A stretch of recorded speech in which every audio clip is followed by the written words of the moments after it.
Sampai tingkat mana aja mereka bisa beli? Wah, untuk yang mereka bisa beli itu terlalu ngeri ya menurut saya. Sampai ke pemerintah juga mereka ada yang sampai ke lapisan ya struktural pemerintah. Struktural pemerintah juga. Yang jelas-jelas nyata-nyata mendukung mereka. Ya jelas, pemerintah kan lebih pro terhadap Chevron pada saat itu. Bukan membela kepentingan rakyatnya, tapi kepentingan perusahaan asing. Kiai, pendeta, bahkan Hindu, Buddha sampai dukun santet ada semua. Jadi semua bersatu. Iya. 5.000 orang di awal. Awalnya itu masyarakat yang ikut, kalau misalkan kita nggak tahan bisa sampai 20.000, Bang. Oh, luar biasa. Iya.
Assalamualaikum brother, ketemu lagi di channel Jelajah Malam.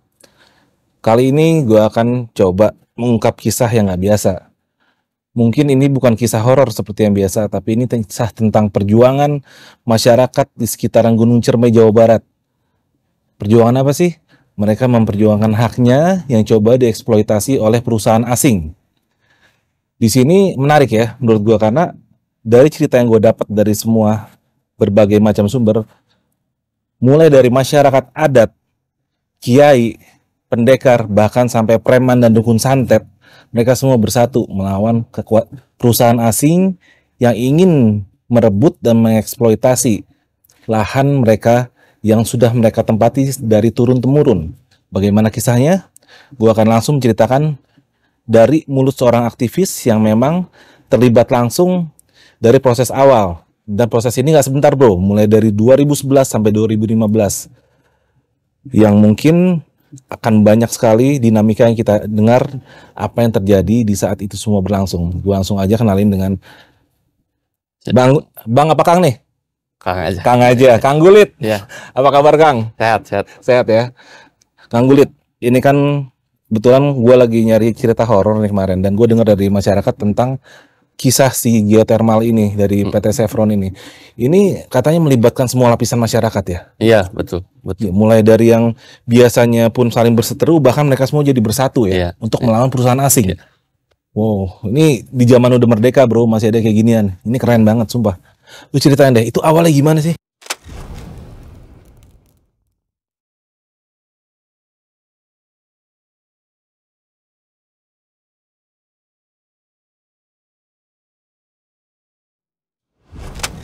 Awal tuh gini, jadi waktu awal tuh ada sosialisasi geothermal itu.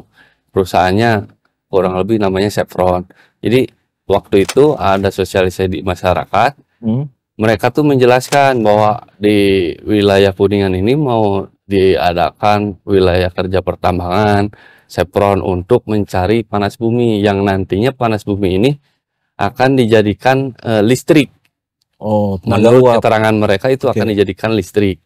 Nah, adapun pada saat itu mereka menjelaskan bahwa mereka akan mengebor dengan kedalaman kurang lebih 3.000 sampai 5.000 meter ke bawah bumi. Oke. Jadi nanti setelah itu baru mereka kurang lebih menyemprotkan air buat menghasilkan uang.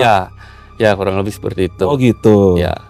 Nah dari situ masyarakat mulai bertanya-tanya nih, kan di wilayah Kuningan ini untuk wilayah atas khususnya itu ada seperti tidak boleh membuat sumur agar masyarakat yang ada di bawah Ciremai itu bisa terbagi bagian air. Sedangkan ini pemerintah mau mendirikan perusahaan untuk ngambil air di sini ngebor sampai 3.000, jadi itu agak-agak aneh, kontradiktif ya, dengan peraturan yang ada, mereka sendiri yang melanggar. Iya, emang kan dari itu masyarakat mulai bertanya-tanya nih, ini ada apa sebenarnya gitu.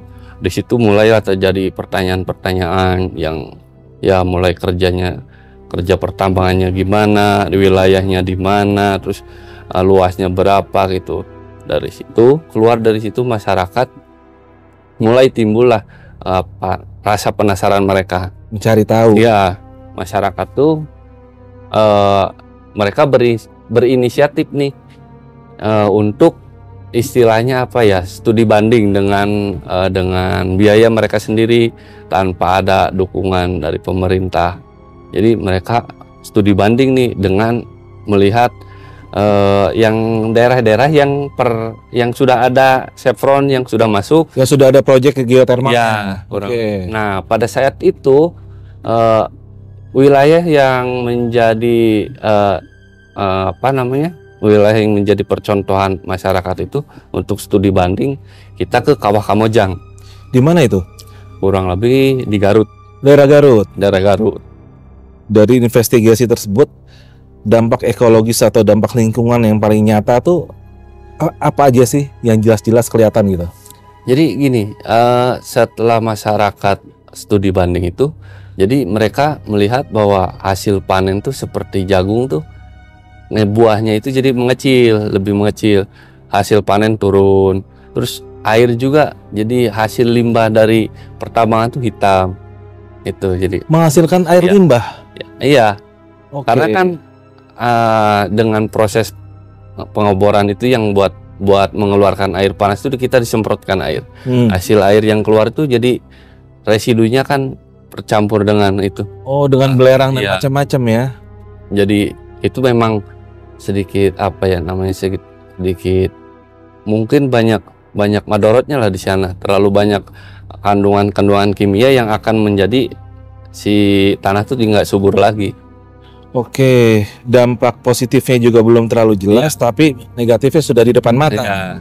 Sedangkan itu kan waktu sosialisasi mereka tidak mau menjelaskan itu, hanya yang manis-manisnya saja gitu. Oke. Dari situlah mulai masyarakat tuh mulai menggali lagi informasi. Ini wilayah Kuningan tuh seperti apa gitu. Jadi pertambangannya akan seperti apa, terus nantinya akan jadi seperti apa. Dari situ masyarakat dapatlah informasi tentang WKP. WKP itu wilayah kerja pertambangan. Jadi dari mulai titiknya di mana, jarak ke masyarakatnya berapa, di situ mulai ketahuan nih masyarakat. Sedangkan di Kuningan jarak antara titik pengeboran dengan wilayah warga tuh berjarak sangat dekat. Itu antara titik pengeboran dengan pemukiman tuh nggak sampai 1,5 kilo, terlalu dekat. Sedangkan yang di Kamojang aja yang 5 kilo itu dampaknya terlalu besar ke masyarakat. Rumah aja banyak ya? Banyak yang rusak. Sedangkan di Kuningan kan cuman 1,5 yang paling jauh ya. 1,5 kilo apa jadinya ya kan? Ya kurang lebih seperti itu. Jadi masyarakat tuh dari situ kan, wah ini udah nggak beres. Jadi mending kita lawan saja. Dari situlah masyarakat bersama mahasiswa mulai melakukan sebuah perlawanan. Kita mengumpulkan masyarakat yang lain untuk ikut melawan, mengkonsolidasikan berbagai lapisan masyarakat ya. Oke. Mulai ya seperti itulah.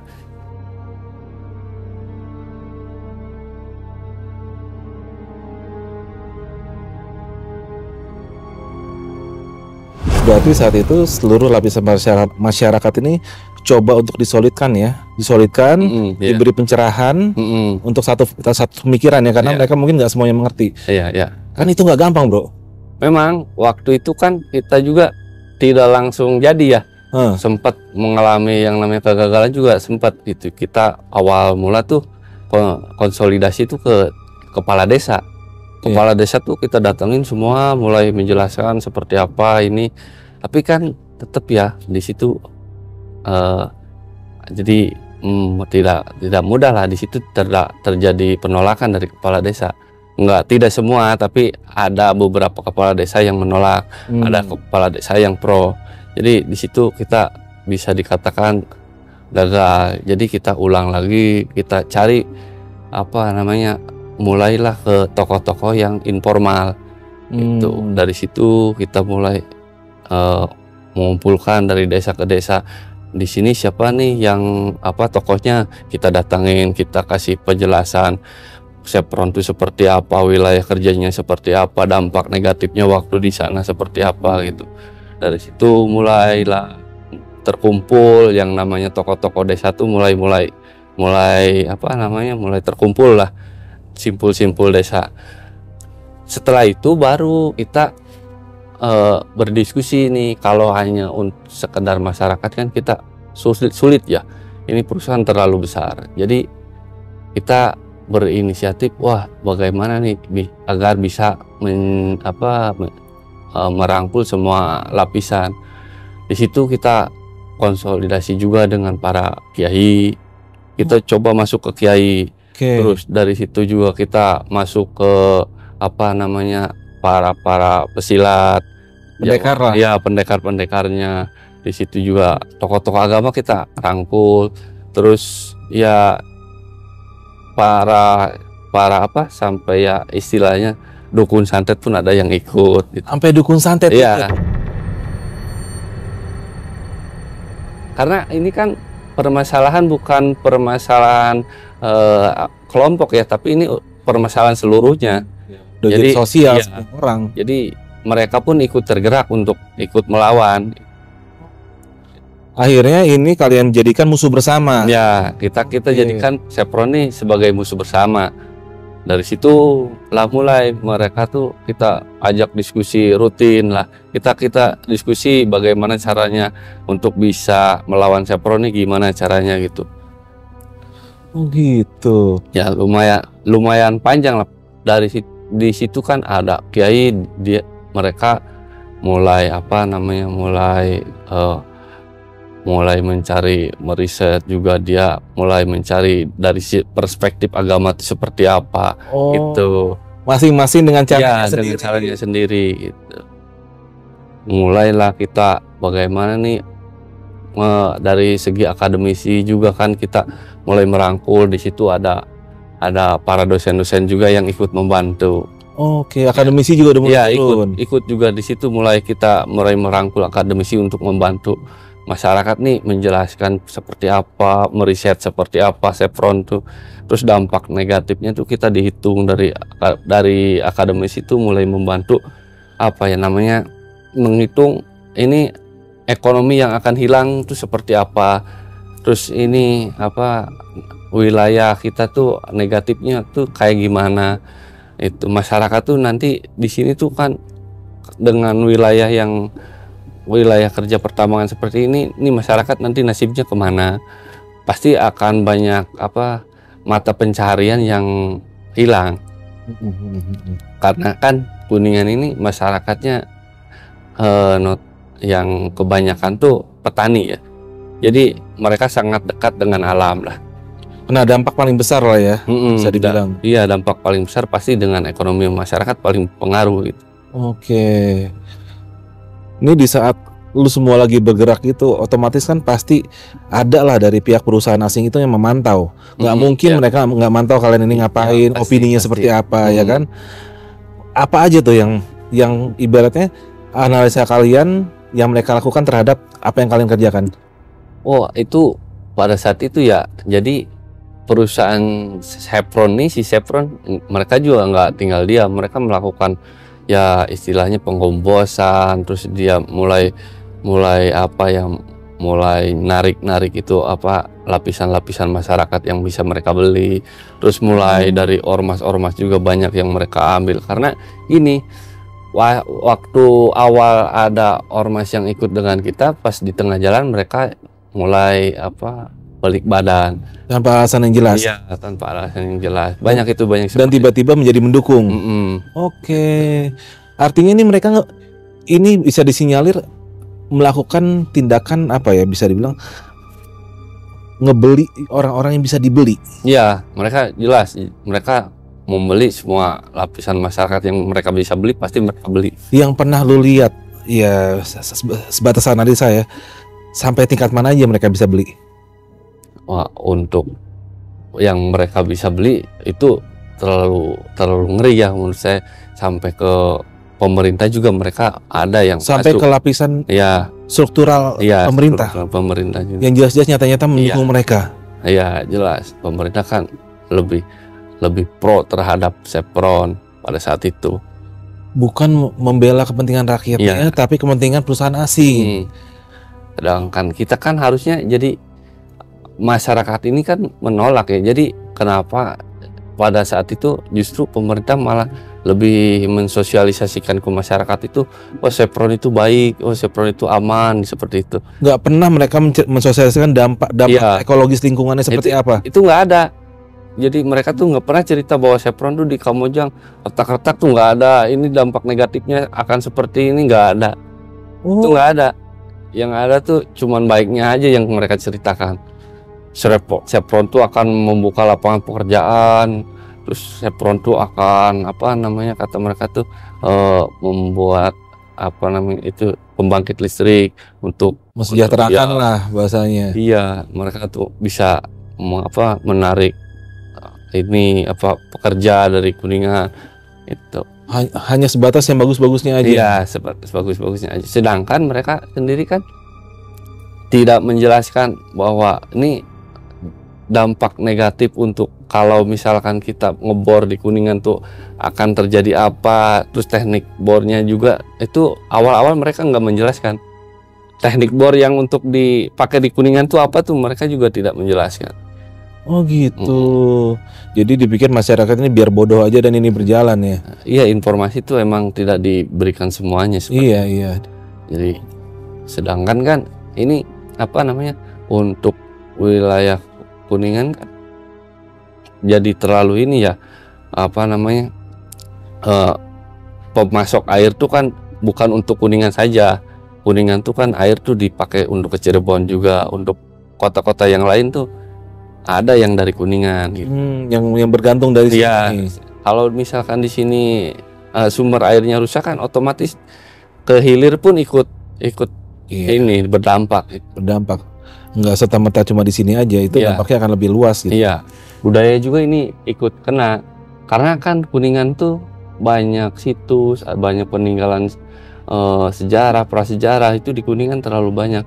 Juga banyak kebudayaan yang memang sudah kita jaga dari nenek moyang sampai sekarang, yang memang itu memang seharusnya kan kita lestarikan agar anak cucu kita tahu lah jati diri negara tuh, jati diri bangsa itu seperti apa gitu. Oh gitu. Jadi terus untuk ke wilayah ekonomi juga akan berdampak terhadap apa namanya hasil panen. Pasti otomatis jika tercemar lingkungan tuh panen tuh akan menjadi menurun, ekonomi juga masyarakat kan akan semakin turun, pendapatan berkurang. Itu terlalu kompleks menurut saya.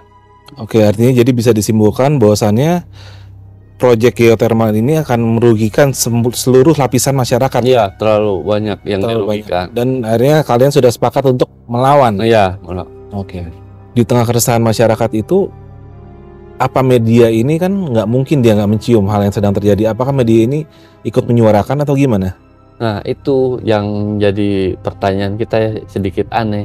Jadi media ini seolah-olah setelah dibungkam gitu, tidak ada pemberitaan, tidak ada, pokoknya seolah-olah Kuningan tuh aman gitu.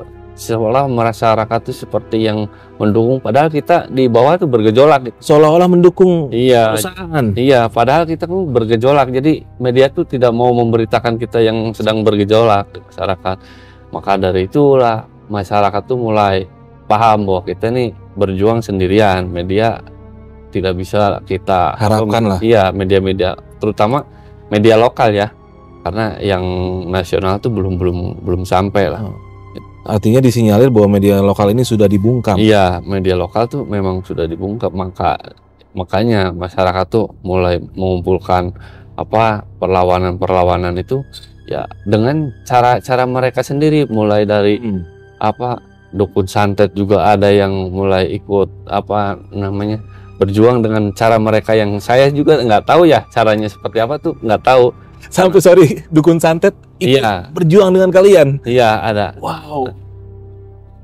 Ada juga dari tokoh agama yang mereka istilahnya Basul Masail tuh yang untuk mengeluarkan fatwa. Jadi para kiai itu berkumpul diskusi, mereka rapat, jadi membahas tentang Chevron ini.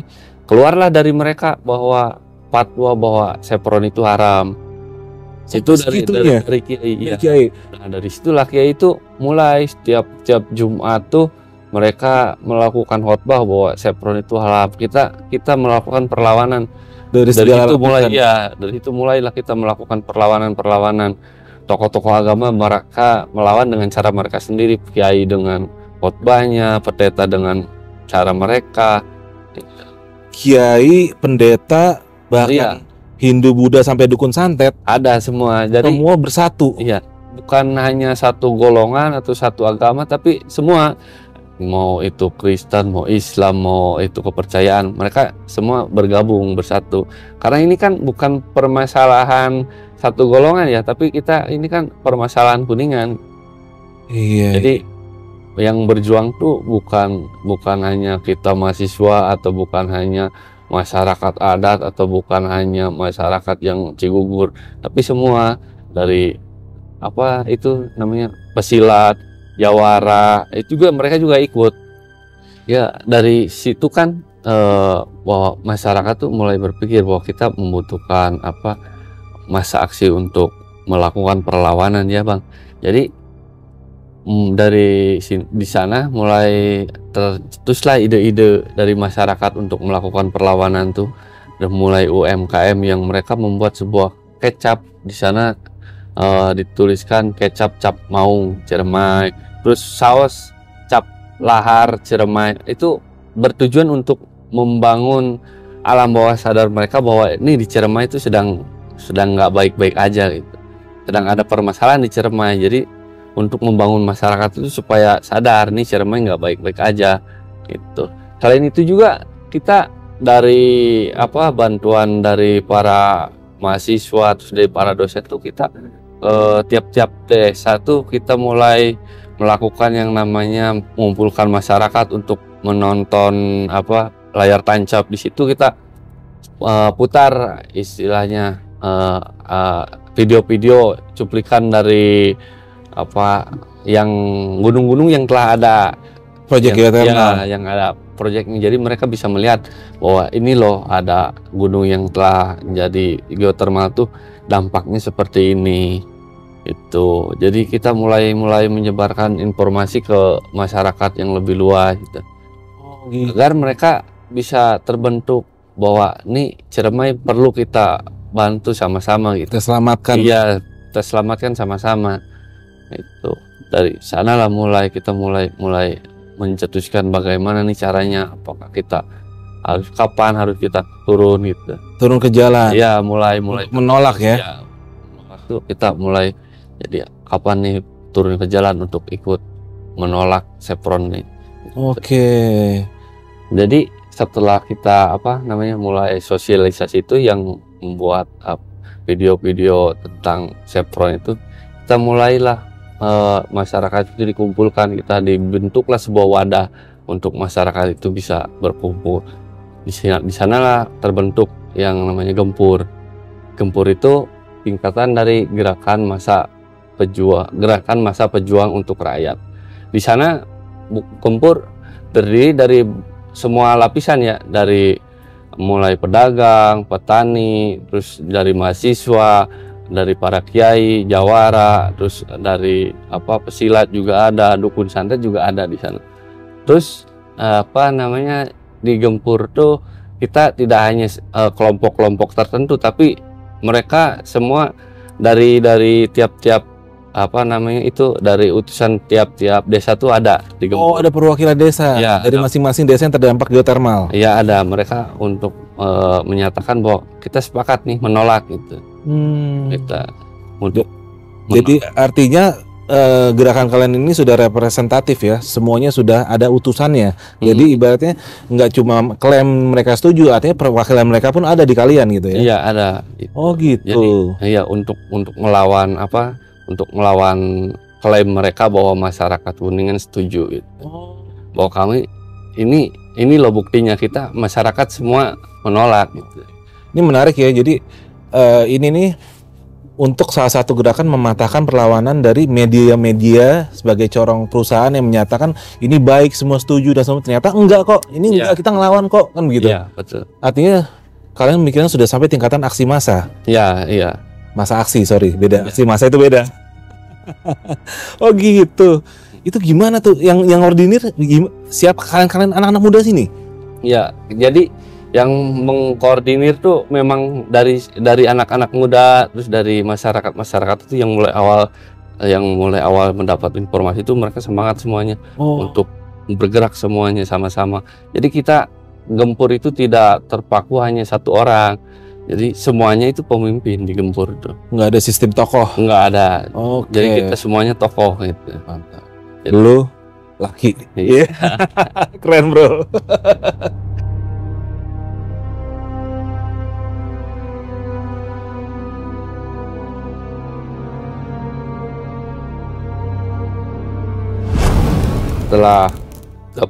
Setelah kita mulailah si simpul-simpul itu kita kumpulkan untuk berembuk melakukan aksi. Jadi dari sana kita berembuk sepakat udah mulai aksi, dari sana kita kembali lagi ke desa masing-masing.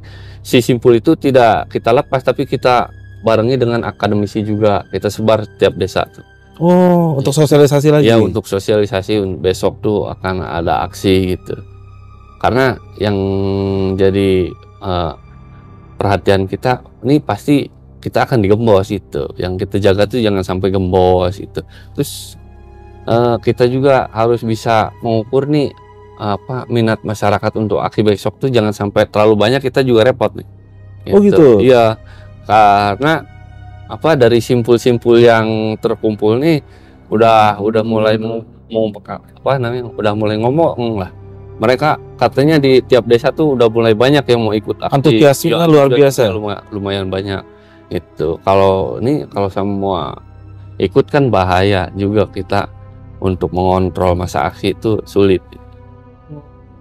Sampai takut kebanyakan masa. Ya, dari situlah kita mulai, setelah disebar baru besoknya kita mulai aksi.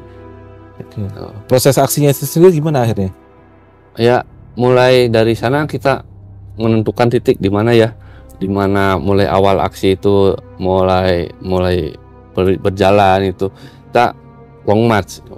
Waktu itu kita long march. Awal aksi itu kita long march.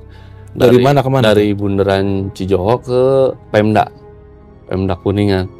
Itu kurang lebih ya mungkin ada ya sekitar 5.000, dan itu pertama untuk di Kuningan aksi sebesar itu. 5.000 orang di awal. Awalnya itu masyarakat yang ikut, kalau misalkan kita nggak tahan bisa sampai 20.000 Bang. Luar biasa. Iya. Karena dari tiap desa ada yang sampai mau ngirim katanya 5 truk. Oh, jangan, bahaya kata saya. Itu terlalu bahaya. Kalau terlalu banyak ini susah untuk ngontrol. Takutnya malah jadi kita niat awal untuk menyampaikan aspirasi malah jadi repot kalau terjadi kisruh. Betul.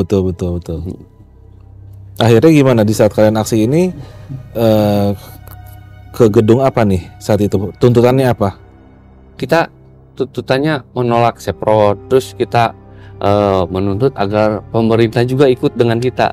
menolak Chevron itu menuntut pemerintah ini Chevron terlalu terlalu banyak ininya lah madorotnya dibandingkan maslahatnya, jadi kita jangan sampailah Chevronnya ada di Kuningan gitu. Dan tanggapan pihak pemerintah sendiri saat kalian aksi gimana? Untuk awal tuh pemerintah apa ya, bisa dibilang masih belum welcome lah. Jadi mereka masih belum menemui kita masa aksi itu, belum ada yang keluar. Belum ada perwakilan dari mereka untuk menemui. Belum. Terus itu masih inilah. Dari situlah kita mulai berembuk lagi langkah selanjutnya gimana. Kita aksi itu bukan sekali 2 kali Bang, hampir bisa dibilang hampir seminggu sekali kita aksi. Oh gitu. Iya. Perlawanan tuh panjang, lumayan panjang dari 2010, 2011 tuh sampai 2015 kita aksi itu hampir tiap minggu. Untuk menolak geothermal. Ya, menolak. Oke. Di saat aksi ini artinya sudah mulai berjalan dan rutin ya, bisa dibilang hampir tiap minggu. Apakah sudah ada perubahan dari pihak media lokal untuk menyuarakan apa yang kalian teriakan? Oh, enggak ada itu. Enggak ada, masih bungkam. Masih bungkam. Maka dari itu kita mulai berpikir. Jadi kalau kita hanya aksi seperti ini kan Chevron ini belum ada wujudnya. Berbeda dengan wilayah-wilayah yang lain yang sudah ada Chevronnya gitu. Jadi ketika melakukan perlawanan juga jelas lawannya. Kita kan belum nih. Chevron ini belum masuk. Jadi di situ kita mulai berpikir bagaimana caranya agar pintu-pintu mana saja nih yang kemungkinan Chevron bisa masuk. Kita rebut duluan. Di situ kita mulailah aksi ke Taman Nasional Gunung Ciremai agar si masyarakat tuh bisa ikut mengelola gunung. Itu. Jadi masyarakat bisa masuk gunung.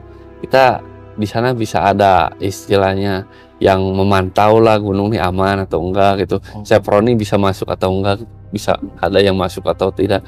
Itu bisa terkontrol dari masyarakat yang ikut mengelola gunung gitu. Oke. Ditakutkan TNGC ini berpihak terhadap mereka karena masyarakat itu tidak sampai untuk mengambil ranting-ranting di hutan aja nggak boleh masuk. Masyarakat itu dibatasi untuk ke hutan tuh. Oleh pihak TNGC sendiri. Sorry, ini TNGC Taman Nasional Gunung Ciremai ya? Ya. Jadi mereka tuh pergerakannya dibatasi, mereka untuk masuk ke wilayah hutan tuh. Jadi bagaimana nih caranya agar masyarakat tuh bisa masuk lagi? Disitulah kita mulai aksi ke TN.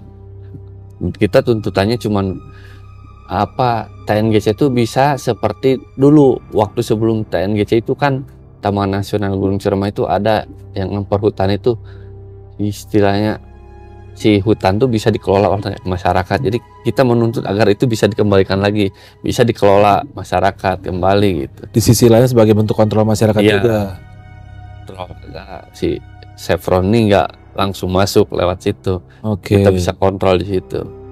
Oke. Setelah itu? Nah di situ mulailah TNGC ya kita aksi panjang lumayan panjang, nggak sekaligus. Nah di situ setelah mulai TNGC ini banyak masyarakat yang masuk, kita kembali lagi aksi Chevron.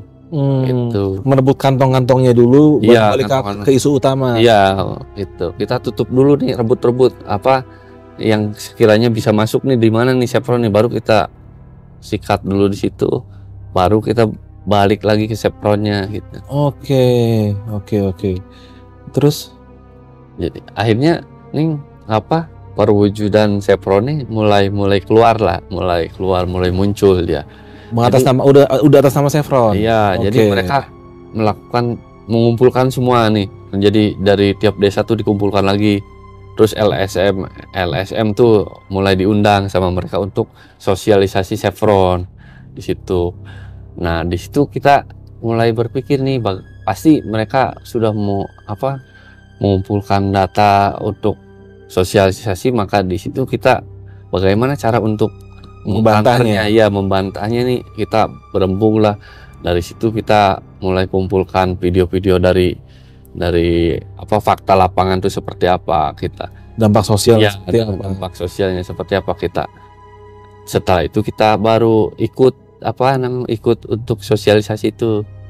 di dalam sosialisasi itu barulah kita sabotase lah, bisa disebut sabotase. Kita putar tuh video di fakta di lapangan tuh seperti apa di saat rapat ini. Pada saat rapat tuh setelah mereka menjelaskan Chevron tuh gini ya seperti itu, baru kita putarkan videonya. Setelah video diputar baru kita pertanyakan sama mereka, ini gimana gitu, buktinya begini loh, bukti itu seperti ini kok, omongannya beda loh manis sama di lapangan nih. Akhirnya gitu ya, mereka terdiam, nggak ada yang bisa jawab, diam semua ya. Dari situ ya mereka bisa dibilang sosialisasinya gagal. 1000 teori dibantah dengan 1 fakta lapangan. Iya, itu keren bro. Oh gitu. Jadi setelah yang sosialisasi dari Chevron itu kan, kita juga mulai berpikir ya, untuk kita aksi hanya sekedar lokal, media-media lokal nih sudah bisa dibilang dibungkam oleh Chevron. Jadi kita mulai berpikir bagaimana caranya agar aksi kita ini bisa didengar oleh semua lapisan. Jadi agar si aksi ini bisa sampai ke tingkat nasional. Itu berita-berita. Dari situlah kita mulai diadakan aksi di mulai Jakarta, itu di Kementerian, kalau nggak salah ya, kalau saya nggak lupa itu di SDM. Terus di Bandung di Gedung Sate juga pernah. Jadi kita mulai melebarkan lapangannya. Dari situlah mulai dari media-media nasional tuh mulai menyorot loh. Oh ini loh gitu. Ternyata di Ciremai itu ada perlawanan dari masyarakat. Gitu. Sedang terjadi sesuatu. Iya, sedang terjadi perlawanan untuk melawan Chevron nih. Gitu. Setelah kita aksi untuk menarik media-media nasional, itu Chevron nggak tinggal diam, mereka semakin kenceng melakukan perlawanan terhadap kita tuh, semakin kenceng. Mereka mulai menggembosi black campaign gitu, makin kenceng, dan itu berdampak. Itu yang aksi kita dari sana kan kita tetap melakukan aksi lagi di lokal. Itu yang masa aksi itu mulai dari tiap aksi ke aksi itu mulai berkurang. Gitu. Menyusut. Ya menyusut karena terus digembos. Mereka kan mainnya nggak cuman hanya LSM, dari mereka kan dari pemerintahannya mereka mainin, perangkat desanya dimainin, LSM jelas itu. Semua unsur mereka dimainin untuk gembos gitu. Dan itu berdampak, sangat berdampak. Oh gitu. Di situ juga kita bisa dibilang hampir putus asa lah, karena ya makin kesini makin berkurang kan, makin habis perlawanannya. Jadi semangat juga mulai goyah nih gitu untuk melakukan perlawanan ini, mulai goyah nih, mulai ragu. Nah, disitulah mulai ada pencetusan untuk tawasulan gitu. Kita mulai melakukan istilahnya, karena niat kita baik ya, tujuan kita juga awalnya juga baik untuk menjaga tanah kelahiran, untuk menjaga ini gunung, untuk menjaga budaya masyarakat. Jadi kita di situ berdoalah sama Sang Pencipta tuh, agak minta pertolongan lah istilahnya gitu. Kita sama-sama masyarakat melakukan itu seperti tawasulan itu. Doa bersama. Doa bersama. Setelah itu ya mungkin bisa disebut ini ya keajaiban. Setelah itu baru pas aksi tuh masa tuh mulai banyak lagi, Pak. Begitu. Anehnya tuh jadi si masa aksi tuh mulai kembali banyak gitu. Banyak lagi yang ikut, setelah tawasulan banyak lagi. Itu juga ya nggak bisa dijelaskan dengan logika ya. Karena mungkin yang saya yakini kekuatan gaib juga ikut inilah istilahnya, ikut membantu. Karena kan tujuan kita juga baik gitu. Bukan untuk kepentingan pribadi, tapi emang kita pengen menjaga aja untuk kepentingan masyarakat luas. Iya. Oh gitu. Akhirnya setelah itu aksinya mulai besar lagi ya, mulai banyak lagi, kita melakukan aksi lagi terus dirutin sambil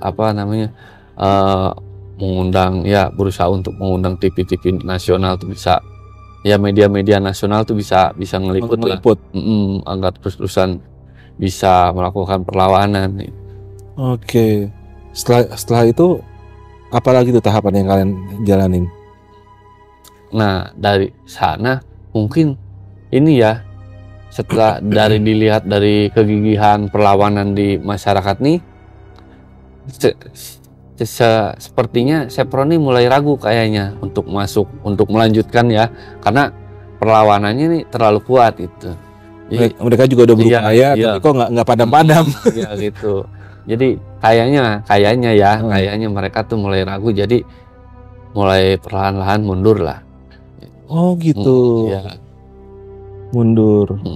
Yang pada akhirnya ya, kalau nggak salah 2005 tuh mulai menyatakan mundur, nggak jadi untuk di Kuningan.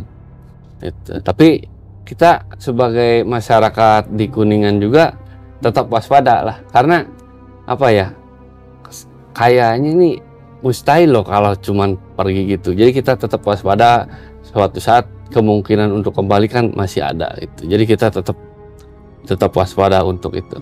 Oke. Ini menarik ya. Jadi contoh kasus ini di Gunung Cermai ini, Kuningan, tentang perusahaan asing yang ingin mengeksploitasi ini nggak hanya terjadi di sini, bro. Karena gue juga sudah keluar masuk di berbagai macam gunung. Salah satunya saat gue kemarin ke Gunung Putri dan Gunung Gede. Di situ pun ada poster besar, mungkin dari warga seperti kalian, tolak geotermal. Mudah-mudahan apa yang kalian kerjakan ini dan berhasil menendang keluar kekuatan asing itu bisa menjadi contoh buat mereka yang juga ingin melakukan perlawanan. Artinya jangan menyerah di saat kalian solid. Kekuatan asing manapun tidak akan bisa memecah belah, termasuk pengkhianat bangsa yang sudah disogok. Itu tuh bajingan itu. Oke deh bro, ini keren banget ya. Sorry kali ini gue nggak bikin cerita-cerita horor, karena buat gue ini nggak kalah pentingnya, karena ini menyangkut keberlangsungan gunung-gunung di Indonesia. Jangan sampai kedepannya gunung-gunung kita ini nggak seperti gunung-gunung di masa lalu. Artinya anak cucu kita masih bisa merasakan apa yang kita rasakan saat ini, ya nggak? Iya betul. Oke, kalau gitu lo keren bro. Gue tutup dulu nih ya. Lo ada yang udah nggak ada pesan-pesan lagi kan? Cukup. Buat lo semua yang pengen bercerita kayak Kang Gulit, ini Gulit bukan nama alias, nama asli. Jadi bokapnya dulu penggemar urut Gulit, main bola. Nah, anaknya begini, botak, aneh kan? Buat lu main cerita kayak urut Gulit, kayak Kang Gulit, bisa masukin voice note ke nomor WA yang tertera di sini. Lu bisa ngomongin apa yang mau ceritain. Kalau ceritanya oke, kita hubungin balik. Kalau nggak oke, nanti kita hubungin balik juga. Tapi jangan sakit hati, oke? Gua Arfi dari Jajah Malam undur diri, dan Bang Gulit, thank you udah diundang sini dan sudah menceritakan perjuangan masyarakat Kuningan yang keren. Sampai ketemu lagi di episode selanjutnya. Assalamualaikum warahmatullahi wabarakatuh. Gitu bro.